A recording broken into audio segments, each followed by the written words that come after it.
crossing over to evening so fast. Anyway, good morning, Timothy. And what more can you tell us? Well, thank you, Yusuf. Now, the Starehe Boys Centre is continuing with its Form 1 admission, and it's an exercise that is taking 3 days. Now, they began yesterday with the first batch of Form 1s joining the school.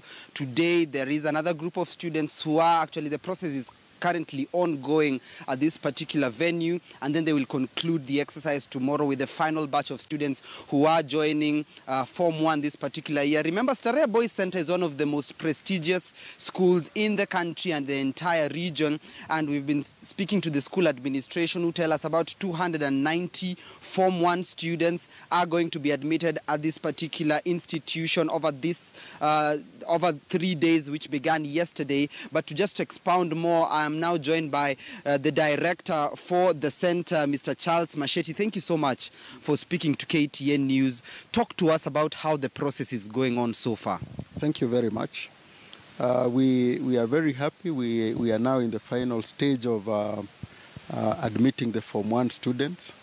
As you may know, the process of getting selected into Starehe starts all the way at the beginning of the year, when boys make their selection of national schools, and they are required to select Starehe as their first choice.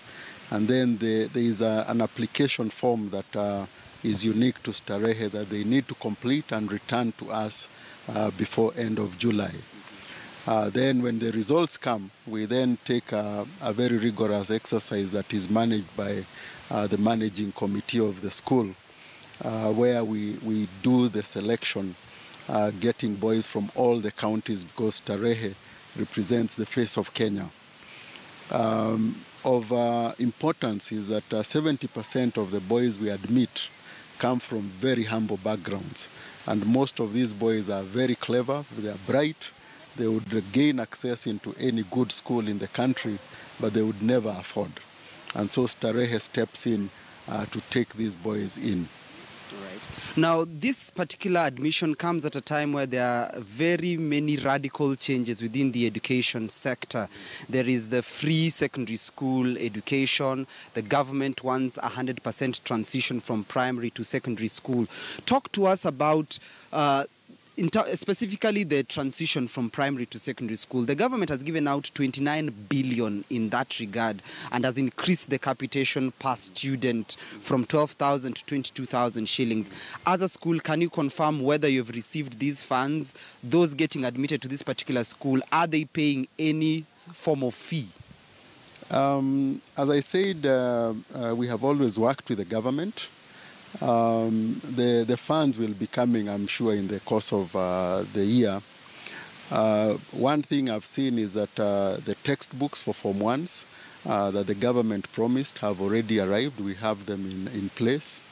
And taking into consideration that 70% of the boys don't pay any fees, we then don't have the normal structured fees that the other boarding schools would charge.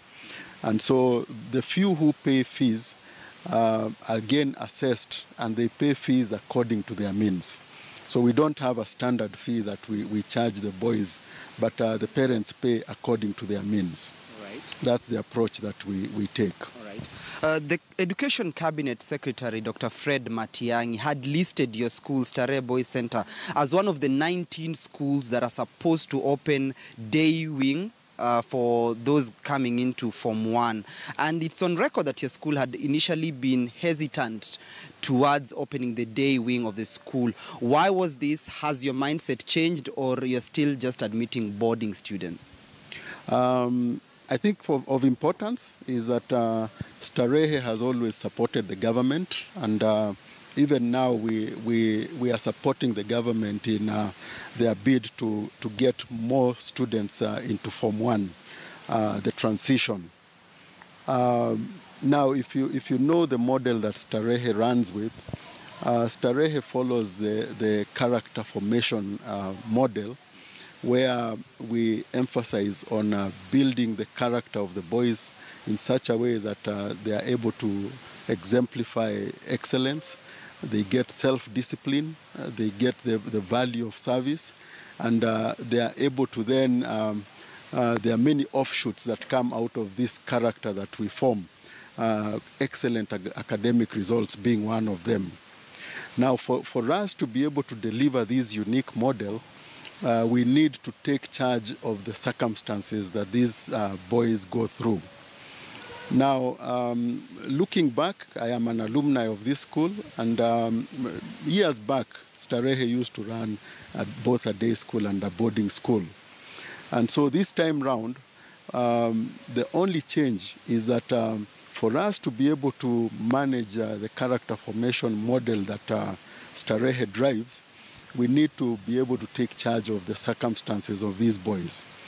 Now, admitting day scholars at this point, who are open to all these challenges that come from the environment out there, it means that we must be able to remodel ourselves and get support even from other stakeholders to know how to manage those unique challenges that will be introduced into the school.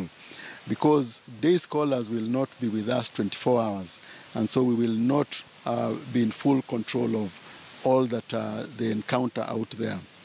So for us, what we are saying is that we are not saying no to taking day scholars, but we are saying we need a bit more interaction with the stakeholders, including the government and others, to see what kind of additional support that they can offer to us so that we are able to manage these unique circumstances that the day scholars would encounter, so that we don't dilute the quality of education and character building that we enforce in the school.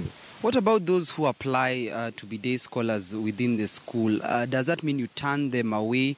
And you also mentioned that you need more time. Perhaps how long? Does it mean this year there will be no day schooling at Starehe Boys Centre? We are already engaging.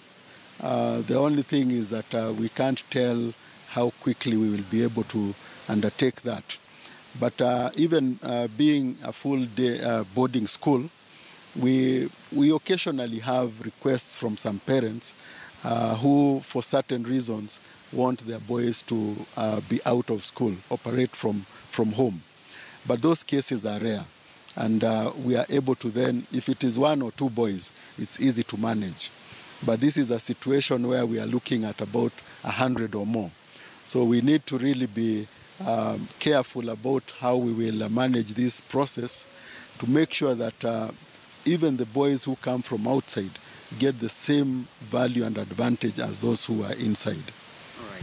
Thank you so much, Bwana Masheti, for speaking to KTN News. We are sure you have a busy schedule today, being admission day. Well, there you have it from the director here at the Starehe Boys Centre, who, of course, still maintain the stand that they are still going to engage in more consultation before they fully roll out the day wing of school, of the day wing of learning here at this particular institution. Of course, 290 Form 1s joining Starehe Boys Centre, one of the most prestigious in the country, schools in the country. But right now, I want to hand over